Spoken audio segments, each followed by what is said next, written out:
Hello and welcome to APC Rise. আজিৰ এই ভিডিঅ'টোত আমি কৰিম মে' মাহৰ কাৰেণ্ট এফেয়াৰ্ছখিনি। So' let's start. এতিয়া আমি চাম এবাউট বেম্বি বাকেট। উত্তৰাখণ্ডৰ নৈনিতালত ফৰেষ্ট ফায়াৰ হৈ আছে আৰু সেই ফৰেষ্ট ফায়াৰবোৰ নুমুৱাবলৈ ইণ্ডিয়ান এয়াৰফ'ৰ্ছে বেম্বি বাকেট ইউজ কৰিব। বেম্বি বাকেট কি হয়? বেম্বি বাকেটক হেলিকপ্টাৰ বাকেট বা হেলি বাকেট বুলিও কয়। সেই বাকেটটো দি ৱাটাৰ কালেক্ট কৰিব। ৱাটাৰ কালেক্ট কৰি সেই ৱাটাৰবোৰ ফৰেষ্ট ফায়াৰৰ ওপৰত স্প্ৰে কৰি দিব চ' ডেট সেই ফায়াৰবোৰ নুমাই যায়। অ'কে, এতিয়া নৈনিতালৰ ফৰেষ্ট ফায়াৰ নুমুৱাবলৈ তেওঁলোকে ভীমতল লেকৰ পৰা পানী উঠাই আনি এইদৰে পানীবোৰ ফায়াৰৰ ওপৰত স্প্ৰে কৰিব।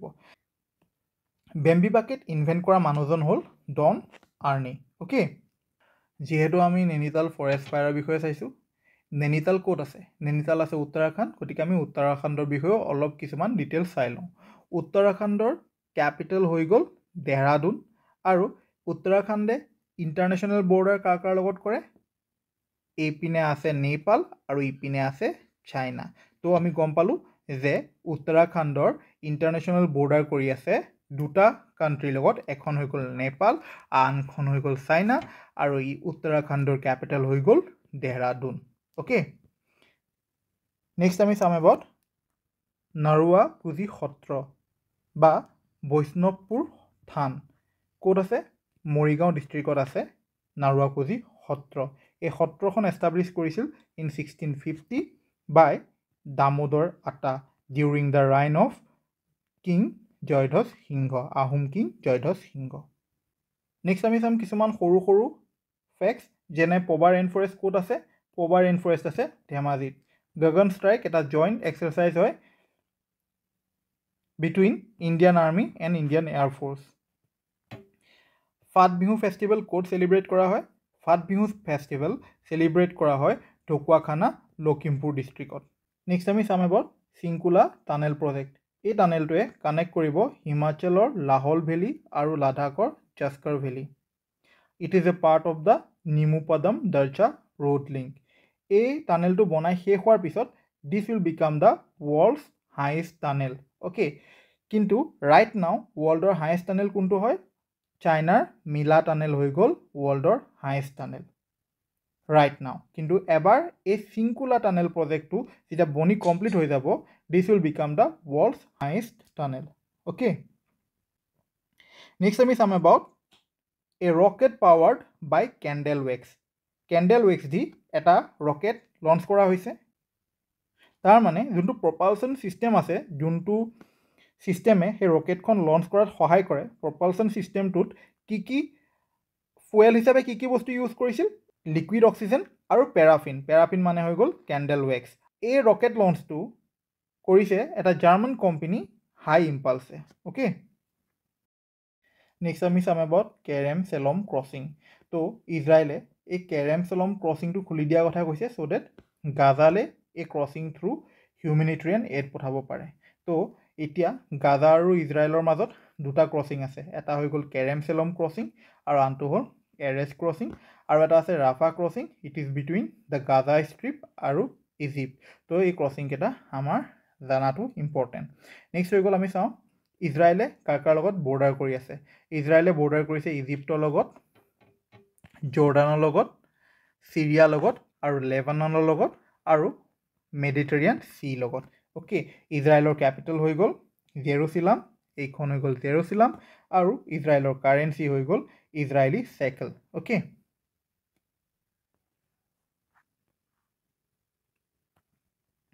তো আজিৰ ভিডিঅ'টোৰ ওপৰত বেছ কৰি মই 5টা MCQ দিছোঁ, তোমালোকে কৰিব চেষ্টা কৰিবা। প্ৰথমতে আমি কালি দিয়া MCQ কেইটাৰ শুদ্ধ উত্তৰ কৰি লওঁ। প্ৰথম প্ৰশ্ন হ'ল which historical event involving Maharana Pratap took place in 1576 and who was his opponent in this battle? ইয়াৰ শুদ্ধ উত্তৰ হ'ল option B, battle of Haldighati, fought against Raja Man Singh. Question number 2 হ'ল what is the name of the tool used by the helicopter to collect water and extinguish the fire? ইয়াৰ শুদ্ধ উত্তৰ হ'ল option C, Bambi bucket. Question number 3 হ'ল in which district is the Siri Siri Narwa Kuzi Khotra located? ইয়াৰ শুদ্ধ উত্তৰ হ'ল Morigaon. Question number 4 হ'ল during the reign of which Ahom king was the Khotra established? Satra established মানে নৰুৱা কুজি সত্ৰটো কোনটো ৰজাৰ সময়ত এষ্টাব্লিছ কৰা হৈছিল ইয়াৰ শুদ্ধ উত্তৰ হ'ল আহোম কিং জয়ধ্বজ সিংহৰ সময়ত নৌৰাকুজি সত্ৰ এষ্টাব্লিছ কৰা হৈছিল নেক্সট কুৱেশ্যন হ'ল which branches of the Indian Armed Forces participated in the exercise Gagan Strike ইয়াৰ শুদ্ধ উত্তৰ হ'ল আৰ্মি এণ্ড এয়াৰ ফ'ৰ্চ এতিয়া আমি চাম পদ্মা এৱাৰ্ডছ ইয়াতে মন কৰিবা যোনখিনি মানুহৰ নাম মই য়েল্ল' কালাৰ দিছোঁ তেওঁলোকক পদ্ম বিভূষণ এৱাৰ্ডটো দিয়া হৈছে আৰু যাক যাক মই ব্লু কালাৰ কৰিছোঁ তেওঁলোকক পদ্মভূষণ এৱাৰ্ডটো দিছে অ'কে এতিয়া আমি চাওঁ বৈজয়ন্তীমালা বালি ভিতৰিন এক্টৰ হয় এইজন হৈ গ'ল আমাৰ বৈজয়ন্তীমালা বালি তাৰপিছত আমাৰ তেলেগু এক্টৰ কে চিৰঞ্জীৱী এওঁলোক দুইজনকে পদ্মবিভূষণ দিছে আৰু তাৰপিছত আমাৰ ফাৰ্ষ্ট ওমেন জাজ of the supreme court late M Fathima বিবিক আৰু হাৰমুচি এনকামা লাডাখৰ স্পিৰিচুৱেল লিডাৰ টকদান ৰিনপোচে বিজয় কান্ত কুন্দন ব্যাস এওঁলোকক পদ্মভূষণ দিছে এতিয়া আমি যদি আমাৰ চিভিলিয়ান অনাৰবিলাক চাওঁ চবত টপমষ্ট যোনটো অনাৰ হৈ গ'ল সেইটো হৈ গ'ল ভাৰতৰত্ন তাৰপিছত আহে পদ্মবিভূষণ তাৰপিছত আহে পদ্মভূষণ আৰু লাষ্টত আহে পদ্মশ্ৰী অ'কে এতিয়া আমাৰ অসমৰ পৰা কোনে কোনে পাইছে আমাৰ অসমৰ পৰা তিনিজনে পদ্মশ্ৰী পাইছে ফ্ৰম আছাম অ'কে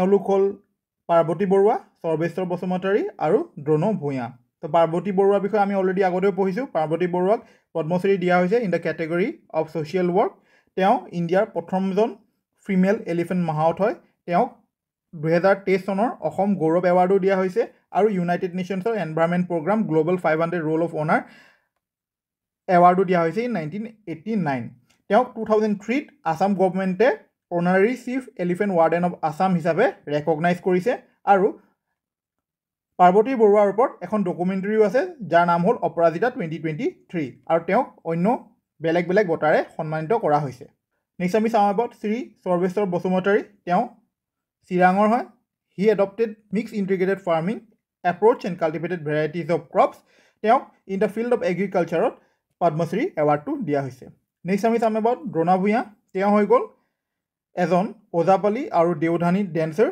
আৰু তেওঁক in the field of art Padma Shri award দিয়া হৈছে ফ্ৰম আছাম অ'কে নেক্সট আমি চাম about a biographical novel which was published on 8 May on the birth anniversary of renowned Assamese author late Purabi Bormudoi সেই বায়োগ্ৰাফিকেল নভেলখনৰ নাম হ'ল পুৱাৰ পূৰবী নিশাৰ কেতেকী আৰু এই নভেলখন লিখিছে ডক্টৰ জ্যোতিপ্ৰসাদ শইকীয়া আৰু ডক্টৰ কস্তুৰী নাথ পূৰবী বৰমুদৈৰ জন্ম হৈছিল 8 মে 1950 ইন তেজপুৰ অ'কে তেওঁৰ নভেল শান্তনু কুলনন্দনৰ বাবে সাহিত্য একাডেমী এৱাৰ্ড পাইছিল ইন 2007 তেওঁ লেখা অন্য নভেল কিছুমান হ'ল যেনে বাঘখাল বাঘজাল আৰু মানুহ ৰূপোৱালী নৈৰ সোণোৱালী ঘাট এটা আলিবাটৰ ইতিকথা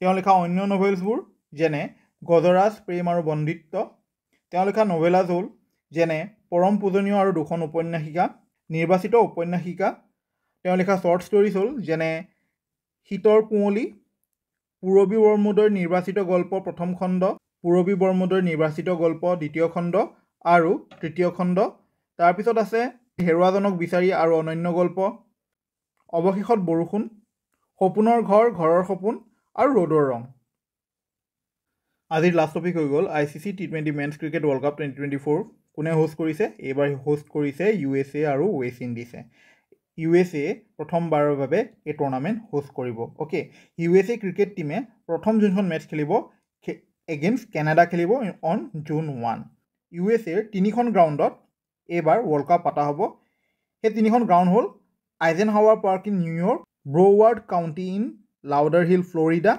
grand Prairie stadium in Dallas Texas interestingly India পাকিস্তানৰ যোনখন মেটচ হ'ব ৱৰ্ল্ড কাপত June 9ত সেই মেটচখন হ'ব আইজেনহাৱাৰ পাৰ্ক ইন নিউয়ৰ্ক আজি পঢ়োৱা টপিকছকেইটাৰ ওপৰত ভিত্তি কৰি মই 4টা MCQ দিছোঁ তোমালোকে কৰিব চেষ্টা কৰিবা আৰু কমেণ্ট ছেকশ্যনত শুদ্ধ উত্তৰটো দিবা প্ৰথমতে আমি কৰিম কালি দিয়া MCQ কেইটা প্ৰথম প্ৰশ্ন হ'ল which award did Parbati Barua receive from United Nations environment programme ইয়াৰ শুদ্ধ উত্তৰটো হ'ল option B global 500 roll of honour question number 2 Dron Bhuyan is recognise for his achievements in which field ইয়াৰ শুদ্ধ উত্তৰটো হ'ল art and culture specially Ojapali and Deodhani dance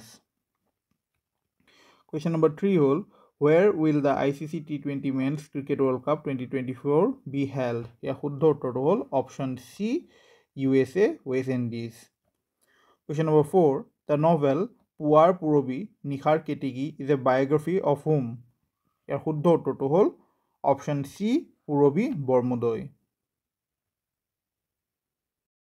আজি হ'ল 11 মে' আৰু আমি 11 মে' দিনটো অবজাৰ্ভ কৰোঁ as national technology day'. Okay, আৰু এইবাৰৰ থিমটো হ'ল from schools to startups igniting young minds to innovate.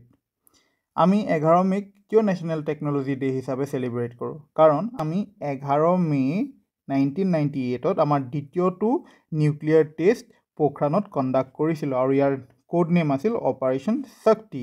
ইয়াৰ দ্বাৰা আমি ইণ্ডিয়াৰ নিউক্লিয়াৰ ৱেপনছ ডেভেলপ কৰিব পৰা কেপাচিটি ডেমনষ্ট্ৰেট কৰিছিলোঁ।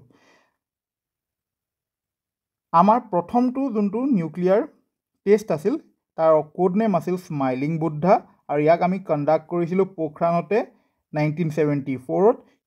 কিন্তু সেই নিউক্লিয়াৰ টেষ্টটো আমি কণ্ডাক্ট কৰিছিলোঁ only for peaceful use of nuclear energy and not for making nuclear weapons. যিহেতু মে' 11ত আমি নিজকে নিউক্লিয়াৰ পাৱাৰ হিচাপে ডেক্লেয়াৰ কৰিলোঁ বা ডেমনষ্ট্ৰেট কৰিলোঁ, সেই দিনটো আমাৰ বাবে খুবেই বেছি ইম্পৰ্টেণ্ট, খুবেই বেছি ছিগনিফিকেণ্ট। চ' আমি সেই দিনটো নেশ্যনেল টেকন'লজি ডে' হিচাপে অবজাৰ্ভ কৰোঁ। মেঘালয়ৰ শিল্পী পাছাক পদ্মশ্ৰী দিয়া হৈছে in the field of art. She is a noted Khasi folk musician. আমাৰ প্ৰাইম মিনিষ্টাৰে মাৰ্চ 2024ত এটা স্কিম লঞ্চ কৰিছিল, drone Didi scheme. Okay, under Sashakt Nari Viksit Bharat programme. এই স্কিমটোৰ আণ্ডাৰত 15,000 ওমেন লেড ছেল্ফ হেল্প গ্ৰুপক ড্ৰোন দিয়া হ'ব আৰু তেওঁলোকৰ মহিলাসকলক ড্ৰোন পাইলট হিচাপে ট্ৰেইন কৰা হ'ব। অ'কে, আৰু সেই ড্ৰোনছবিলাক ইউজ কৰি বিভিন্ন এগ্ৰিকালচাৰেল টাস্ক যেনে crop monitoring, fertiliser spraying, seed sowing ইত্যাদি কৰা হ'ব। চ' আপডেটটো হ'ল যে এতিয়া ড্ৰোন দিদি স্কিমৰ আণ্ডাৰত দুটা পাইলট প্ৰজেক্টৰ বাবে মহিন্দ্ৰা এণ্ড মহিন্দ্ৰাৰ লগত মেমৰেণ্ডাম অফ আণ্ডাৰষ্টেণ্ডিং চাইন কৰিছে ministry of skill development and এণ্টাৰপ্ৰিনৰশ্বিপে। অ'কে, চ' ৰিচেণ্টলি দ্বিতীয়টো পৰিৱৰ্তন চিন্তন কনফাৰেঞ্চ কণ্ডাক্ট কৰা হৈছিল। ই এটা tri service conference. Tri service conference মানে কি? মানে আৰ্ম ফ'ৰ্চৰ তিনিওটা ব্ৰাঞ্চে এই কনফাৰেঞ্চটোত পাৰ্টিচিপেট কৰিছিল। তিনিটা ব্ৰাঞ্চ মানে কি কি? আৰ্মি, এয়াৰফ'ৰ্চ, নেভি, এই গোটেই তিনিওটা ব্ৰাঞ্চেছে পাৰ্টিচিপেট কৰিছিল। এতিয়া এই পৰিৱৰ্তন চিন্তন কনফাৰেঞ্চটো কোনে চেয়াৰ কৰিছিল? তাক চেয়াৰ কৰিছিল chief of defence staff general Anil চৌহানে। অ'কে, এতিয়া চিফ অফ আৰ্মি ষ্টাফ কোন হয়? General Manoj Pande. Chief of air staff কোন হয়? V R Chaudhary. আৰু চিফ অফ নেভি ষ্টাফ কোন হয়?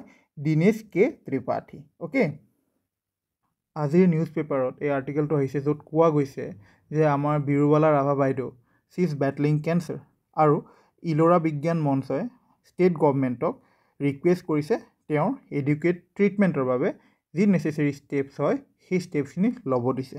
অ'কে, এতিয়া তোমালোকৰ মাজৰ কিছুৱে বিৰুবালা ৰাভা বাইদেউৰ বিষয়ে নাজানিব পাৰা, সেইবাবে মই আৰ্টিকেলটো লৈছোঁ। She is from Goalpara, Assam and she is a social activist who campaigns against witch hunting. Okay, আমাৰ ডাইনী হত্যা তাৰ এগেইনষ্টত তেওঁ কেম্পেইন কৰে।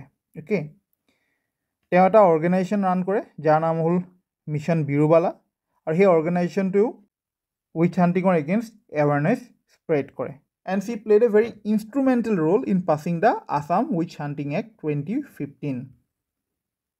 আৰু তেওঁৰ এই ছ'চিয়েল কণ্ট্ৰিবিউশ্যনৰ বাবে তেওঁক পদ্মশ্ৰী বঁটাৰে সন্মানিত কৰা হ'ল ইন 2021। অ'কে, আজিৰ নিউজ পেপাৰত এটা আৰ্টিকেল আছিল এবাউট কাৰেঙৰ লিগিৰি। তো কাৰেঙৰ লিগিৰি হয় কি? কাৰেঙৰ Ligiri is the second play written by Jyotiprasad Agarwala আৰু শোণিতকুঁৱৰী হৈ গ'ল জ্যোতিপ্ৰসাদ আগৰৱালাই লেখা প্ৰথমখন প্লে। অ'কে, জ্যোতিপ্ৰসাদ আগৰৱালাৰ বিষয়ে আমি চবেই গম পাওঁ। তেওঁক পপুলাৰলি ৰূপ কোঁৱৰ বুলি কোৱা হয়।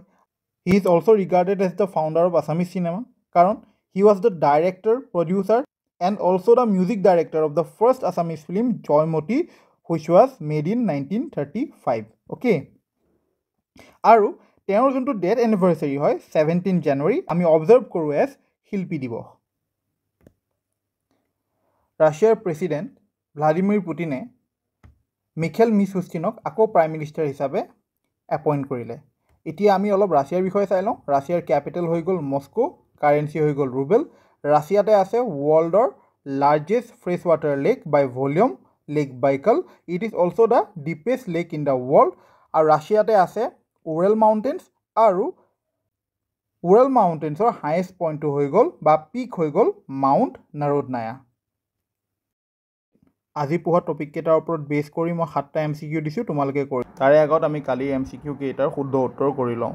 প্ৰথম প্ৰশ্ন হ'ল ministry of skill development and entrepreneurship signed MOU with which of the following companies for implementing projects under drone Didi Yojana. ইয়াৰ শুদ্ধ উত্তৰটো হ'ল option A Mahindra and Mahindra.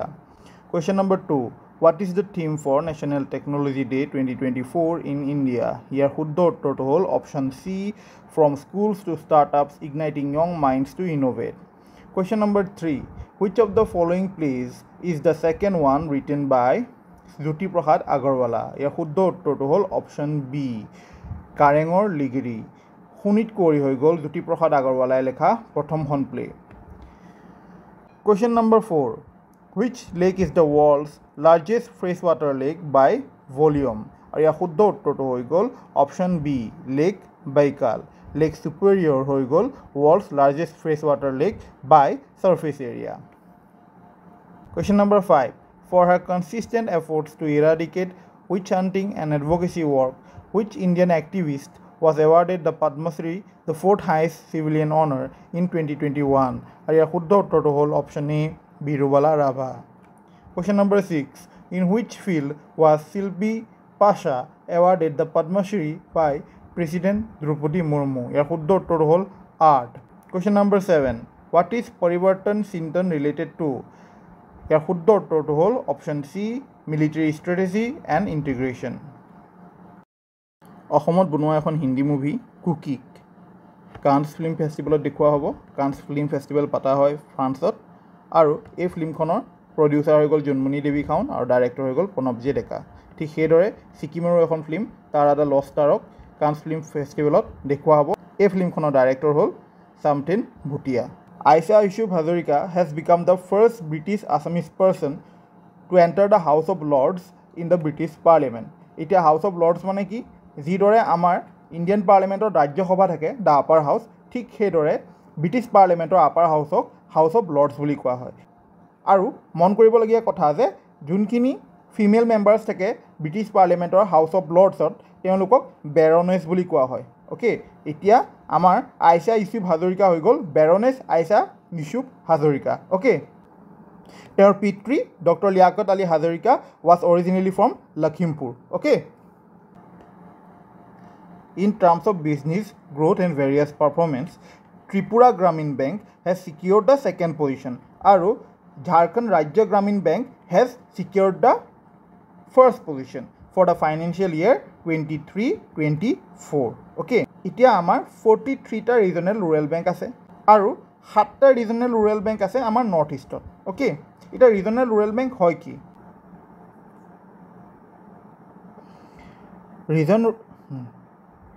Regional rural বেংকছবিলাক আমাৰ গভৰ্ণমেণ্ট অফ ইণ্ডিয়াই ছেট আপ কৰিছিল in the recommendation of Narasimha committee on rural credit. এই regional rural বেংকছবোৰ ছেট আপ কৰিছিল to serve the rural areas with basic banking and financial services. এই বেংকবোৰক set up কৰা হৈছিল under the regional rural bank act 1976, আৰু যোনটো প্ৰথম ৰিজনেল ৰুৰেল বেংক আছিল সেই বেংকটো হ'ল প্ৰথমা bank Moradabad Uttar Pradesh. Regional rural বেংকছবিলাকৰ অ'নাৰশ্বিপটো এই ধৰণত হয়, চেণ্ট্ৰেল গভৰ্ণমেণ্টে 50% অ'ন কৰে, ষ্টেট গভৰ্ণমেণ্টে 15% অ'ন কৰে, আৰু স্পনচাৰ বেংকে 35% অ'ন কৰে। অসমৰ ৰুৰেল বেংকটোৰ নাম হ'ল আসাম গ্ৰামীণ বিকাশ বেংক, যাক লঞ্চ কৰা হৈছিল after এমালগেমেশ্যন of Pragjyotish Gaonlia bank, লখিমী গাঁৱলীয়া বেংক, কাছাৰ গ্ৰামীণ বেংক আৰু সুভনশিৰি গাঁৱলীয়া বেংক। এমালগেমেশ্যন মানে গোটেই 4টা বেংক লগ খুৱাই এটা নতুন বেংক বনালে আসাম গ্ৰামীণ বিকাশ বেংক। অ'কে, আৰু 2019 চনত আৰু এটা বেংক আসাম গ্ৰামীণ বিকাশ বেংকৰ লগত লগ খুৱাই দিলে, সেই বেংকটো হ'ল Langpi Dehangi rural bank. Okay, কিন্তু পৰীক্ষাত যদি সোধে আমাৰ অসমৰ প্ৰথমটো ৰুৰেল বেংক কোনটো, তেনেহ'লে তাৰ শুদ্ধ উত্তৰটো হ'ব প্ৰাগজ্যোতিষ গাঁৱলীয়া বেংক। ইয়াক ছেট আপ কৰিছিল ইন 1976।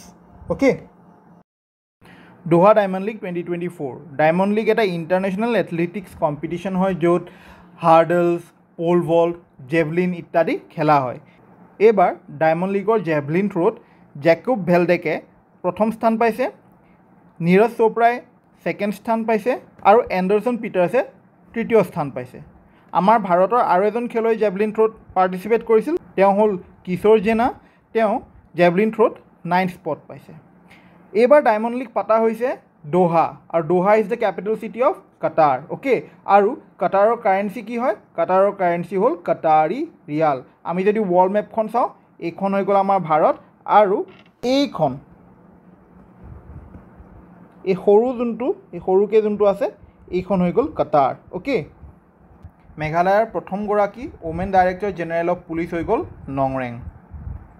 আজি পঢ়োৱা টপিক কেইটাৰ ওপৰত বেছ কৰি মই তোমালোকক 5টা MCQ দিছোঁ, তোমালোকে কৰিব চেষ্টা কৰিবা।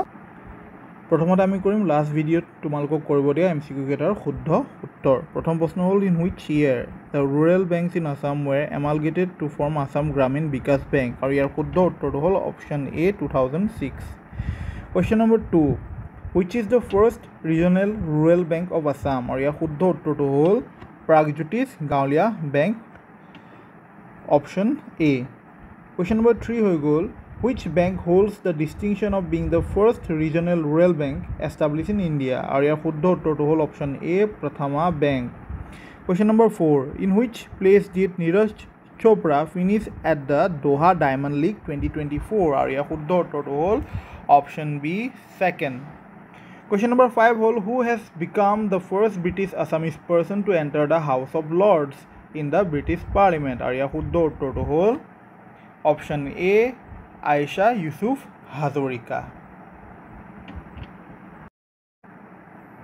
এতিয়া আমি চাম আজিৰ current এফেয়াৰ্ছখিনি। Bishuwa is the community festival of Koch Rajbongshi. Padma Shri Jatin Goswami has been given the title of Kushilav Kalanidhi, তাৰ মানে হ'ল treasure of art for his contributions to Sattriya সংগীত culture. He is a Sattriya dancer, আৰু তেওঁক সংগীত নাটক একাডেমী এৱাৰ্ডো দিয়া হৈছে। Okay, doctor Padmeswar Gogoi, he was a botanist, folklorist and retired professor of botany, তেওঁৰ ৰিচেণ্টলি মৃত্যু হ'ল। He was popularly known as the mobile encyclopedia of north east. Okay, Kami Rita Sherpa has made history by climbing the mount Everest for the 29th time, and he is also' known as the Everest man.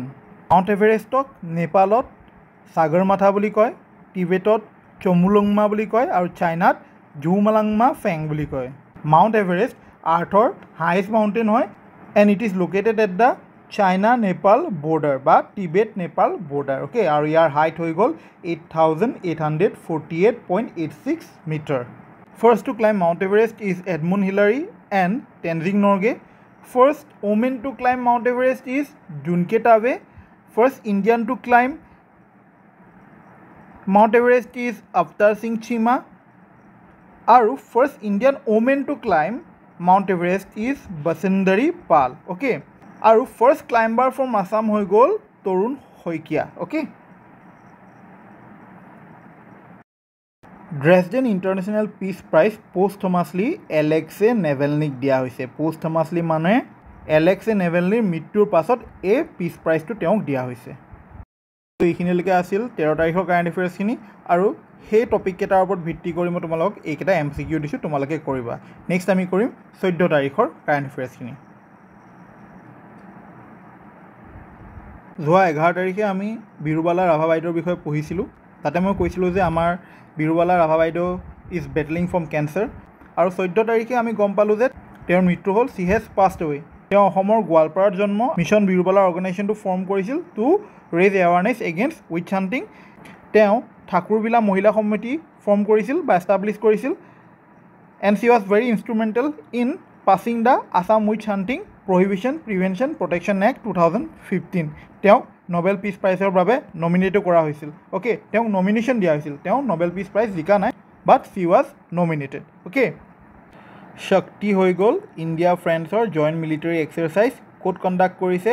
Umrao মেঘালয়ত conduct কৰিছে, আৰু এই military এক্সাৰচাইজটো ইনগ্ৰেট কৰিছে France ambassador থেৰী মাথাৱে। Okay, India ফালৰ পৰা Indian ports global limited আৰু ইৰাণৰ ফালৰ পৰা port and Maritime Organisation of ইৰাণে এটা কণ্ট্ৰেক্ট চাইন কৰে। একৰ্ডিং টু ডেট কণ্ট্ৰেক্ট চাহবাহাৰ পোৰ্টৰ শ্বহীদ বেহেস্তি পোৰ্টটো আমাৰ ইণ্ডিয়াক 10 বছৰৰ বাবে operation and developmental projects run কৰিবলৈ দিয়া হৈছে। অ'কে, এতিয়া চাহবাহাৰ পোৰ্টৰ ইম্পৰ্টেঞ্চটো কি যে আমি once we get access to Chabahar port, আমাৰ যোনটো ট্ৰেড ৰুট সেই ট্ৰেড ৰুটটো দি আমি এবাৰ ইৰাণ গৈ পালোঁ, চাহবাহাৰ পোৰ্ট গৈ পালোঁ, তাৰপিছত আমি ইৰাণৰ থ্ৰু আফগানিস্তান আৰু চেণ্ট্ৰেল এছিয়ান কাণ্ট্ৰিজ যেনে কাজাকিস্তান ইত্যাদি আমি আমাৰ ট্ৰেড কৰিব পাৰিম।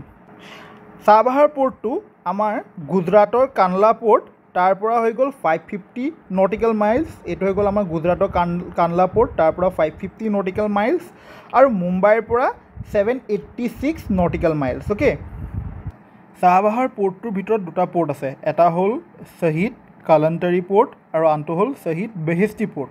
আমাক শ্বহীদ বেহেস্তি পোৰ্টটোৰহে কণ্ট্ৰেক্ট দিছে ফৰ 10 years। অ'কে, আৰু Chabahar port is located in the gulf of Oman. Gulf of Oman মানে এইখন হৈ গ'ল Oman and this part is gulf of Oman.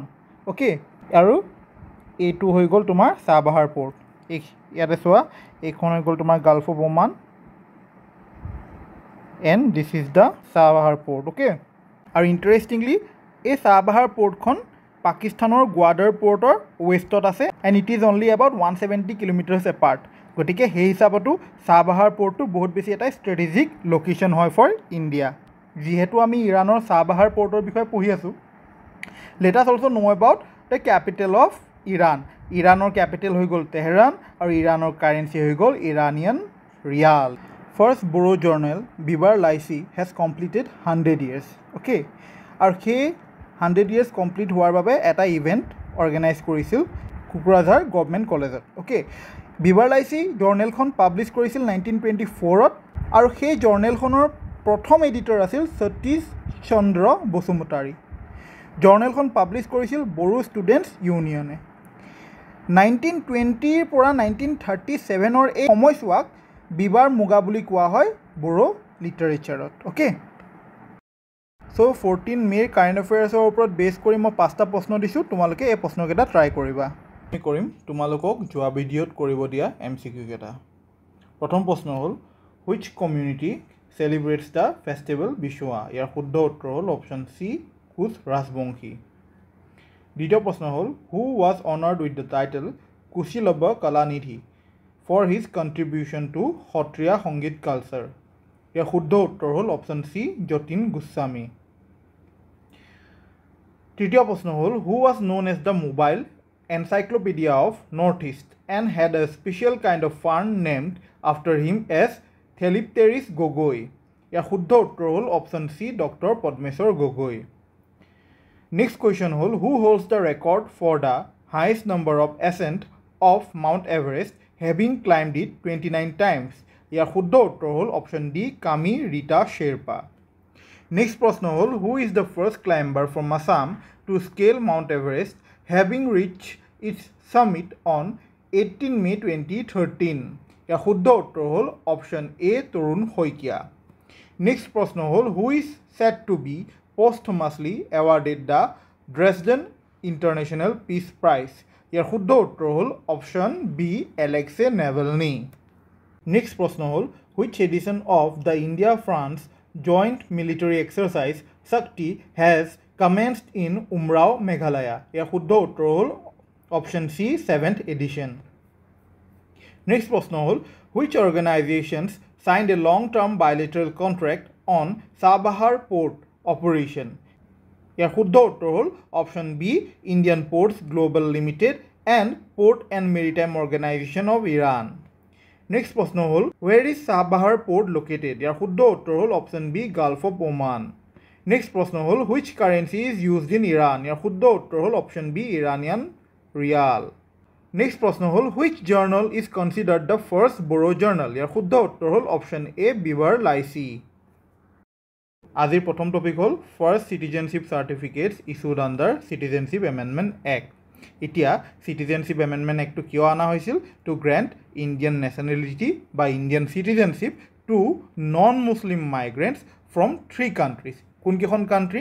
মানে বাংলাদেশ, পাকিস্তান আৰু আফগানিস্তানৰ পৰা অহা নন মুছলিম মাইগ্ৰেণ্টছসকলক ইণ্ডিয়ান চিটিজেনশ্বিপ দিব অ'কে নন মুছলিম মাইগ্ৰেণ্টছ কোন কোন Hindu Sikh Jain Buddhist Parsi Christian okay আৰু তেওঁলোক আহিব লাগিব ইণ্ডিয়ালৈ মাইগ্ৰেট কৰিব লাগিব ইণ্ডিয়ালৈ অন অৰ বিফ'ৰ ডিচেম্বৰ 31, 2014 আৰু যদি এই কণ্ডিশ্যনটো ছেটিছফাই হয় তেনে অৱস্থাত সেই নন মুছলিম মাইগ্ৰেণ্টছসকলক ভাৰতৰ চিটিজেনশ্বিপ চাৰ্টিফিকেট দিয়া হ'ব বা চিটিজেনশ্বিপ দিয়া হ'ব চ' তাৰে লগত ৰিলেটেড এইটো নিউজ যে তেনে নন মুছলিম মাইগ্ৰেণ্টছসকলক এতিয়া চিটিজেনশ্বিপ চাৰ্টিফিকেট দিছে আৰু প্ৰথম চিটিজেনশ্বিপ চাৰ্টিফিকেট ইছ্যু হৈ গৈছে under Citizenship Amendment Act okay আৰু চিটিজেনশ্বিপ এমেণ্ডমেণ্ট এক্টটো কেতিয়া এনেক্ট হৈছিল in the year 2019 December okay স্লোভেকিয়াৰ prime minister Robert Fico assassinate কৰিবলৈ চেষ্টা কৰিছিল আৰু তেওঁক মাল্টিপল টাইম শ্বুট কৰিছে চ' আমি ৰবাৰ্ট ফিকৰ নামটো মনত ৰাখিম যে তেওঁ স্লোভেকিয়াৰ প্ৰাইম মিনিষ্টাৰ হয় লগতে স্লোভেকিয়াৰ কেপিটেল চাম ব্ৰাটিছলেভা এইখন হৈ গ'ল ইউৰোপ আৰু ইউৰোপৰ ভিতৰত আছে স্লোভেকিয়া গতিকে যিহেতু ইউৰোপৰ ভিতৰত আছে কাৰেঞ্চি কি হ'ব ইউৰো সেই হিচাপত আমি মনত ৰাখিম যে স্লোভেকিয়াৰ কাৰেঞ্চি ইউৰো প্ৰেচিডেণ্ট হৈ গ'ল জুজানা কাপোটোভা আৰু প্ৰাইম মিনিষ্টাৰ অলৰেডি আমি গম পাওঁ ৰবাৰ্ট ফিকো নেক্সট আমি চাম এবাউট ৰেপচাৰ এইখন এখন Garo film directed by Dominic Megam Sangma this has become the first film of Meghalaya to be screened in French theatres okay every year 16 May আমি অবজাৰ্ভ কৰোঁ as National Dengue Day dengue এটা virus হয় আৰু ইয়াক স্প্ৰেড কৰে infected Aedes aegypti মস্কিউটোৱে okay ইয়াক Aedes species mosquitoes বুলি কয় বা এডিছ এজিপ্টি মস্কিটো বুলি কয় বা কেতিয়াবা এডিছ এলবপিক্টাছ মস্কিটো বুলিও কোৱা হয় আৰু এই এডিছ এজিপ্টি মস্কিটোজবিলাকে ডেংগু ভাইৰাছটো স্প্ৰেড কৰে লগতে তেওঁলোকে জিকা আৰু চিকেনগুনিয়া ভাইৰাছো স্প্ৰেড কৰে অ'কে ছিংগাপুৰৰ নতুন প্ৰাইম মিনিষ্টাৰ হৈ গ'ল লৰেন্স য়ং আৰু ছিংগাপুৰৰ কেপিটেল কি হয় ছিংগাপুৰে আৰু ইয়াতে এটা ইণ্টাৰেষ্টিং ফেক্ট যে ছিংগাপুৰৰ অফিচিয়েল লেংগুৱেজ 4টা আছে আৰু তাৰে ভিতৰত এটা হৈ গ'ল তামিল অ'কে এইটো এটা ইণ্টাৰেষ্টিং ফেক্ট মনত ৰাখিবা এইটো এটা প্ৰশ্ন বেলেগ এক্সামত আহিছিল ইয়াত সুধিছে which of the following countries have their capitals with the same name মানে ইয়াৰ ভিতৰত থকা কোনকেইখন কাণ্ট্ৰিৰ কেপিটেলৰ নামো কাণ্ট্ৰিখনৰ নামৰ লগত একেই হয় ইয়াত অপশ্যন দিছে কুৱেইট ছিংগাপুৰ মেক্সিকো আৰু 4 নম্বৰত দিছে অল অফ দ্য এবভ ইয়াৰ শুদ্ধ উত্তৰ হ'ল অল অফ দ্য এবভ অৰ্থাৎ কুৱেইটৰ কেপিটেলৰ নাম হ'ল কুৱেইট চিটি মেক্সিকোৰ কেপিটেলৰ নাম হ'ল মেক্সিকো চিটি আৰু ছিংগাপুৰৰ কেপিটেলৰ নাম হ'ল ছিংগাপুৰ চিটি কুৱেইটৰ কাৰেঞ্চি হৈ গ'ল কুৱেইটি ডিনাৰ মেক্সিকোৰ মেক্সিকান পেছো আৰু ছিংগাপুৰৰ Singapore dollar okay network for space object tracking and analysis Netra' চেণ্টাৰটো অসমৰ ক'ত বনাব অসমৰ চন্দ্ৰপুৰত বনাব নেট্ৰ' এটা কণ্ট্ৰল চেণ্টাৰ হয় ফৰ স্পেচ চিটুৱেশ্যনেল এৱাৰনেছ তাৰ মানে ইণ্ডিয়াৰ যিমানবোৰ স্পেচ এছেট আছে যেনে ছেটেলাইট ইত্যাদি যিবোৰ আছে ইণ্ডিয়াৰ অ'কে স্পেচত সেই এছেটবোৰ নেট্ৰ'য়ে মনিটৰ কৰিব ট্ৰেক কৰিব আৰু প্ৰটেক্ট কৰিব from different hazards okay project NETRA' বা network for space object tracking and analysis এইটো এটা early warning system design by ISRO' তো মই অলৰেডি ক'লোঁ নেট্ৰ'য়ে কি মনিটৰ কৰিব আমাৰ স্পেচ এছেটবিলাক যেনেকৈ ছেটেলাইটবিলাক মনিটৰ কৰিব আৰু আদাৰ যেনেকৈ স্পেচ ডেব্ৰিজ ইত্যাদি এইবোৰ মনিটৰ কৰিব অ'কে ইছৰ' বা ইণ্ডিয়ান স্পেচ ৰিচাৰ্চ অৰ্গেনাইজেশ্যনৰ বিষয়ে আমি আগতেও চাইছোঁ স্পেচিয়েলি আমি 11 এপ্ৰিলৰ ভিডিঅ'টোত ইছৰ' আৰু চন্দ্ৰয়ানৰ বিষয়ে ডিফাৰেণ্ট ফেক্টছ পঢ়িছিলোঁ কিন্তু আজি আমি অকল ইছৰ'ৰ মূল ফেক্টকেইটা চাম যেনে ইছৰ'ৰ ফুল ফৰ্ম হৈ গ'ল ইণ্ডিয়ান স্পেচ ৰিচাৰ্চ অৰ্গেনাইজেশ্যন ইছৰ'ৰ ফাউণ্ডাৰ আছিল বিক্ৰম চাৰাভাই হেডকোৱাৰ্টাৰ হৈ গ'ল বেংগালুৰুত আৰু ইছৰ'ৰ কাৰেণ্ট চেয়াৰমেন হৈ গ'ল শ্ৰীধৰা সোমনাথ অ'কে ৰবীন্দ্ৰনাথ টেগৰে লেখা ডাকঘৰ চিত্ৰংগদা আৰু শ্যামা এই তিনিখন ড্ৰামা অসমীয়ালৈ অনুবাদ কৰিছে মাধুৰিমা বৰুৱাই আৰু সেই অসমীয়া অনুবাদখনৰ নাম হ'ল ডাকঘৰ আৰু অনন্য মিজোৰামৰ 3খন ডিষ্ট্ৰিক্টত আফ্ৰিকান সোৱাইন ফিভাৰে দেখা দিছে চ' আমি এবাৰ চাই লওঁ আফ্ৰিকান সোৱাইন ফিভাৰ হয় কি আফ্ৰিকান সোৱাইন ফিভাৰ এটা ভাইৰাছ হয় it belongs from the Asfarviridae family okay African swine ফিভাৰে মানুহক ইনফেক্ট নকৰে ইট ইনফেক্টছ পিগছ অ'কে যোৱা 27 দিনৰ ভিডিঅ'ত আমি পঢ়িছিলোঁ যে প্ৰথমটো anti swine fever vaccine IIT গুৱাহাটীয়ে ডেভেলপ কৰিছে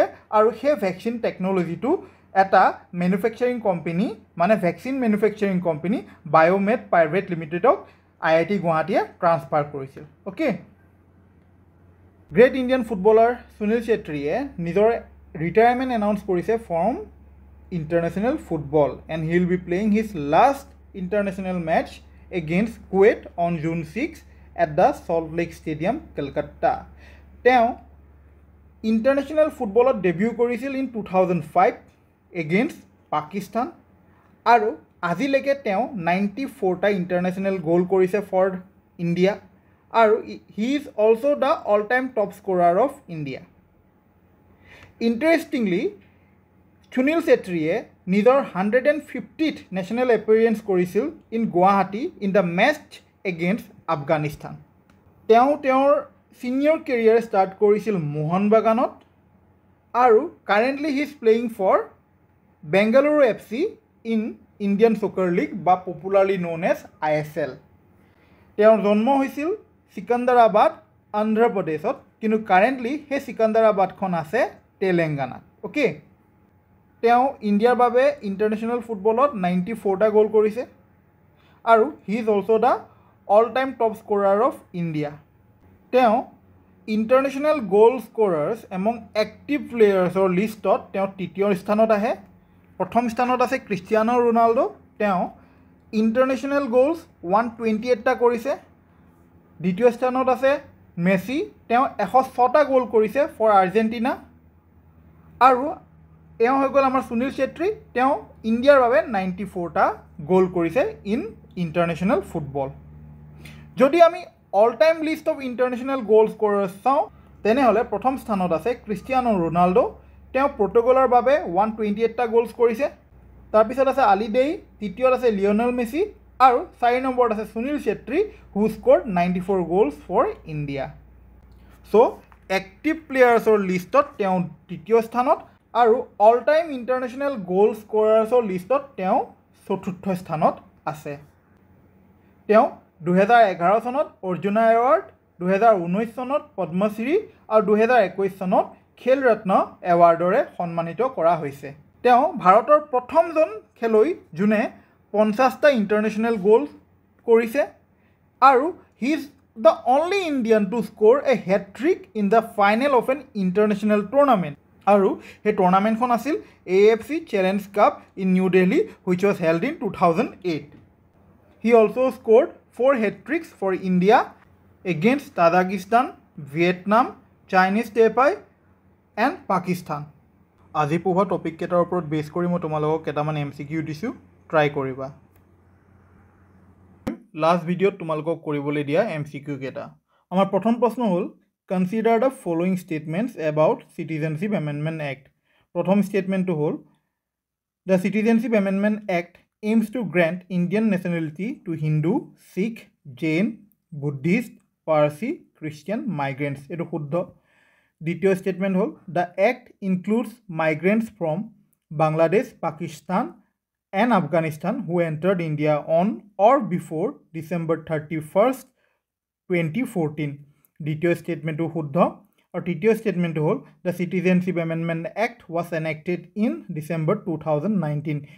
তৃতীয় ষ্টেটমেণ্টটো শুদ্ধ গতিকে ইয়াৰ শুদ্ধ অপশ্যন হ'ব অপশ্যন ডি 1, 2 and 3 নেক্সট প্ৰশ্ন হ'ল what is the title of the first Meghalaya film to be screened in over 100 French theatres ইয়াৰ শুদ্ধ উত্তৰ হ'ল অপশ্যন বি ৰেপচাৰ আমাৰ নেক্সট প্ৰশ্ন হ'ল which type of mosquitoes are responsible for spreading dengue viruses ইয়াৰ শুদ্ধ উত্তৰ হ'ল option C Aedes mosquitoes next প্ৰশ্ন হ'ল which of the following countries have their capitals with the same name আৰু ইয়াৰ শুদ্ধ উত্তৰ হ'ল all of the above ইয়াত থকা গোটেইকেইটা অপশ্যনৰে অৰ্থাৎ কুৱেইট ছিংগাপুৰ মেক্সিকো তিনিওখন দেশৰে কেপিটেলৰ নাম দেশখনৰ নামৰ লগত একেই গতিকে ইয়াৰ শুদ্ধ অপশ্যন হৈ গ'ল all of the above next প্ৰশ্ন হ'ল what is the Netra centre being established in Chandrapur Assam primarily for ইয়াৰ শুদ্ধ উত্তৰ হ'ল option B space situational awareness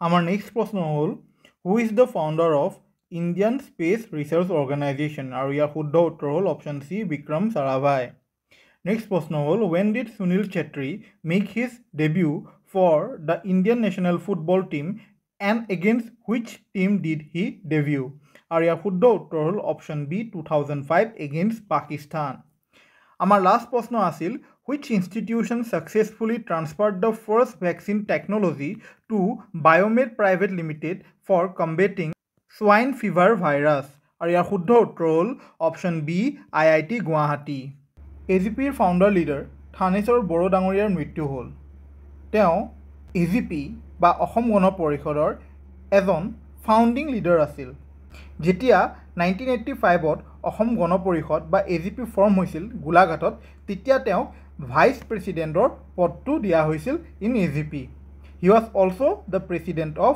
পূৰ্বাঞ্চলীয় Lok Parishad he served the Rangia assembly constituency for 3 consecutive terms ইণ্ডোনেছিয়াৰ এটা ভলকেনো চিমেৰু সেই ভলকেনোটো ৰিচেণ্টলি 5 টাইমছ মানে 5 বাৰ ইৰাপ্ট হৈছে অ'কে তো এক্সাম পাৰ্চপেক্টিভৰ পৰা আমাৰ ইম্পৰ্টেণ্ট হ'ব যে চিমাৰু ভলকেনো ক'ত আছে বুলি সুধিলে আমি ক'ব লাগিব ইণ্ডোনেছিয়াত আছে অ'কে এইখন হৈ গ'ল ইণ্ডোনেছিয়াৰ ইষ্ট জাভা প্ৰভিন্সৰ মাউণ্ট চিমেৰুত আছে চিমেৰু ভলকেনো অ'কে লগতে আমি এতিয়া ইণ্ডোনেছিয়াৰ কেপিটেল চাই লওঁ ইণ্ডোনেছিয়াৰ কেপিটেল হৈ গ'ল জাকাৰ্টা আৰু ইণ্ডোনেছিয়াৰ কাৰেঞ্চি হৈ গ'ল ৰুপিয়া অ'কে এইখন হৈ গ'ল আমাৰ ৱৰ্ল্ড মেপখনত চোৱা ইয়াত হৈ গ'ল ভাৰত আৰু ভাৰতৰ চাউথ ইষ্টত আছে ইণ্ডোনেছিয়া অ'কে প্ৰতি বছৰৰ 17 মে'ত আমি অবজাৰ্ভ কৰোঁ as world hypertension day আৰু হাইপাৰ টেনশ্যন মানে হ'ল হাই ব্লাড প্ৰেছাৰ অ'কে আৰু এইবাৰ 2024 চনৰ ৱৰ্ল্ড হাইপাৰ টেনশ্যন ডেৰ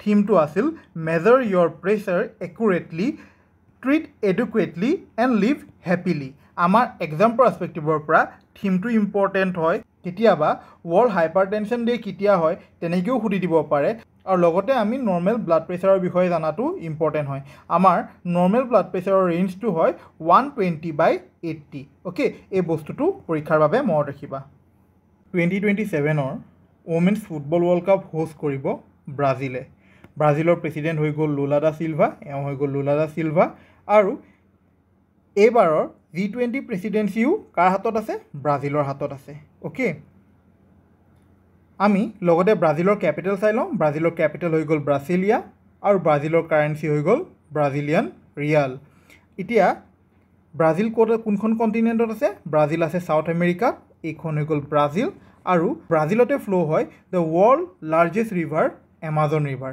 মনত ৰাখিবা মই ৱৰ্ল্ড লাৰ্জেষ্ট ৰিভাৰ বুলি কৈছোঁ ৱৰ্ল্ড লংগেষ্ট ৰিভাৰ হৈ গ'ল নীল ৰিভাৰ আৰু ৱৰ্ল্ডৰ লাৰ্জেষ্ট ৰিভাৰ হৈ গ'ল এমাজন ৰিভাৰ অ'কে ইৰাণৰ প্ৰেছিডেণ্টৰ হেলিকপ্টাৰ ক্ৰেছত মৃত্যু হ'ল আমি তেওঁৰ নামটো মনত ৰাখিম যে হেলিকপ্টাৰ ক্ৰেছত ঢুকুৱা ইৰাণৰ প্ৰেছিডেণ্টজনৰ নাম হ'ল ইব্ৰাহিম ৰাইচি অ'কে যোৱা 13 তাৰিখে মই ইৰাণৰ চাহবাহাৰ পৰ্টৰ বিষয়ে পঢ়াইছিলোঁ আৰু তেতিয়াই মই তোমালোকক ইৰাণৰ অন্য তথ্যবোৰ যেনে কেপিটেল আৰু কাৰেঞ্চি বিষয়েও পঢ়াইছিলোঁ তোমালোকে এবাৰ ৰিভাইজ কৰি ল'বা বৰুৱা এণ্ড এছ'চিয়েট এটা 109 বছৰৰ পুৰণা টি কোম্পানীৰ বিষয়ে এটা আৰ্টিকেল আহিছিল তো সেই আৰ্টিকেলটো কিয় আহিছিল কাৰণ তেওঁলোকে আফটাৰ 60 years এখন নতুন টি ষ্টেট একুৱায়াৰ কৰিলে সেই নতুন টি ষ্টেটখনৰ নাম হ'ল মহিমা T state okay from exam perspective এই টি ষ্টেটখনৰ নাম ইম্পৰ্টেণ্ট নহয় ইম্পৰ্টেণ্ট এইটো হয় যে বৰুৱা এণ্ড এছ'চিয়েট টি কোম্পানীৰ ফাউণ্ডাৰ কোন হয় আৰু তাৰ ফাউণ্ডাৰ হ'ল লেট হেমেন্দ্ৰ প্ৰসাদ বৰুৱা আৰু বৰুৱা এণ্ড এছ'চিয়েট টি কোম্পানীটো তেওঁ ফাউণ্ড কৰিছিল in 1950 Originally, Borua and Associate Tea Company was known as Borasali Tea Company, which was established in 1915. Later on, in 1950, Hemendra Prasad Borua changed the name to Borua and Associate Limited.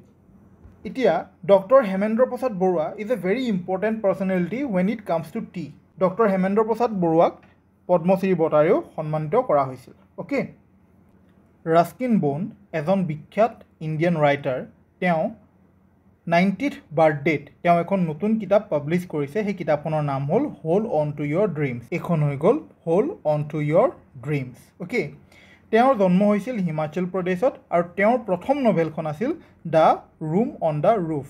ইয়াৰ ওপৰত APSCত প্ৰশ্ন আহি গৈছিল, The room on the ৰুফৰ ওপৰত প্ৰশ্ন আহি গৈছিল আৰু সুধিছিল যে The room on the Roof নভেলখন কোনে লিখিছিল, আৰু ইয়াৰ শুদ্ধ উত্তৰটো এতিয়া আমি গম পাওঁ, ৰাস্কিন বণ্ডে লিখিছিল।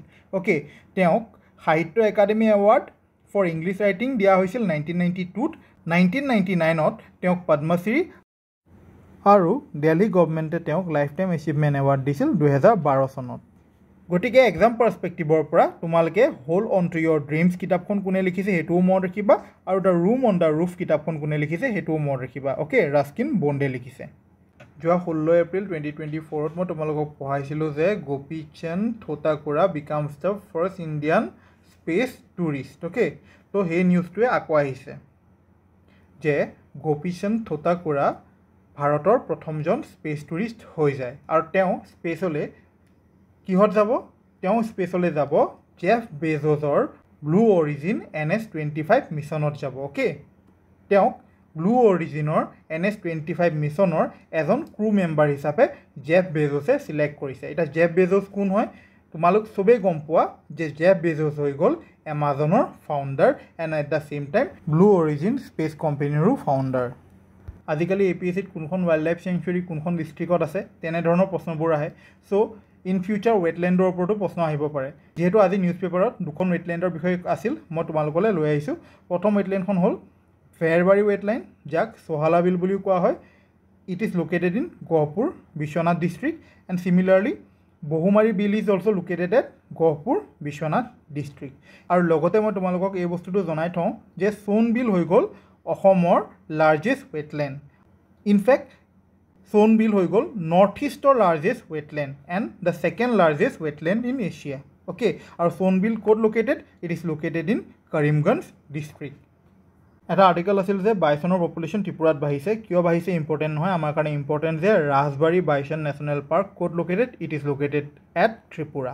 Okay, for the financial year 2024 public sector বেংকছবোৰৰ ভিতৰত চবতকৈ হায়েষ্ট গ্ৰ'থ দেখা দিছে বেংক অফ মহাৰাষ্ট্ৰ, আৰু বেংক অফ মহাৰাষ্ট্ৰৰ হেডকোৱাৰ্টাৰ আছে পুনেত। অ'কে, আৰু ছেকেণ্ড হায়েষ্ট গ্ৰ'থ ক'ত দেখা পোৱা গৈছে? ষ্টেট বেংক অফ ইণ্ডিয়াত। অ'কে, আজি পঢ়োৱা টপিক কেইটাৰ ওপৰত বেছ কৰি মই তোমালোকক MCQ দিছোঁ, তোমালোকে ট্ৰাই কৰিবা।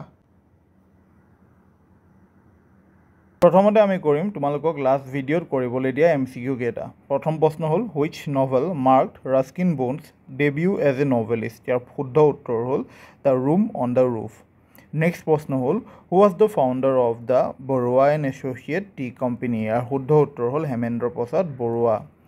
নেক্সট প্ৰশ্ন হ'ল where is the Rajbari Bison National Park located? ইয়াৰ শুদ্ধ উত্তৰ হ'ল ত্ৰিপুৰা।